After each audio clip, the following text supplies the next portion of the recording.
Government review చేస్తోంది. దానికి సంబంధించి హైదరాబాద్ ఇన్ఛార్జ్ మంత్రిగా కొంత ఛార్జెస్ తక్కువ చేయమని చెప్పి నేను మెట్రోను కోరేటువంటి కార్యక్రమం ఇతరత్ర దాన్ని ఎక్స్పాన్షన్ చేస్తూ స్లమ్స్ కానీ గవర్నమెంట్ ఇన్స్టిట్యూషన్స్ కానీ స్కూల్స్ కానీ ఎడ్యుకేషన్ ఇన్స్టిట్యూషన్స్ కానీ అందరూ కూడా కొంత సోషల్ కాజ్కు సంబంధించినటువంటి పెయింటింగ్ వేస్తూ సిటీ అంతా కూడా ఒక మంచి అట్మాస్ఫియర్ తెచ్చే ప్రయత్నం చేస్తాను. ఇంకా ఏదైనా ఇబ్బందులు ఉంటే ప్రజలు జిహెచ్ఎంసీ పోర్టల్ను దానికి సంబంధించినటువంటి టెక్నాలజీని ఉపయోగించుకొని తమ సమస్యల్ని జిహెచ్ఎంసీ అధికారుల దృష్టికి తీసుకోవచ్చు. నేరుగా మాన్యువల్ ఫిర్యాదు చేయడం కాక టెక్నాలజీలో జిహెచ్ఎంసీ యాప్ ద్వారా కూడా మరి ఆ సమస్యల్ని ప్రభుత్వం దృష్టికి తెమ్మని చెప్పి కూడా ఈ సందర్భంగా హైదరాబాద్లో నివసిస్తున్న ప్రజలందరూ విజ్ఞప్తి చేస్తాం.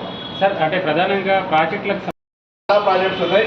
వాటన్నిటి మీ రిపోర్టు మీకు రిటర్న్ లోపల పంపిస్తాం. ఎక్కడెక్కడ ప్రాజెక్ట్ ఆగిపోయింది ఉన్నది, టైం బాండ్ అయింది అనేటువంటిది కూడా మీకు అంతా క్లారిటీ ఇస్తాం.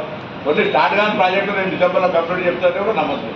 తప్పకుండా వాటికి సంబంధించిన హర్డీలు ఓవర్కమ్ అయి స్టార్ట్ చేస్తాం, ప్రోగ్రెస్ చెప్తాం. ఎక్కడైనా హర్డీలు వస్తే మీరు కూడా మీ సహకారాన్ని కోరుతాను. అక్కడ అది రిలీజియస్ ఇష్యూ కావచ్చు, లేదా కొంత ల్యాండ్ అక్విజిషన్ ఇష్యూస్ కావచ్చు, వాటిలో కూడా మీ సహకారాన్ని కూడా కోరుతాం. సార్ హైదరాబాద్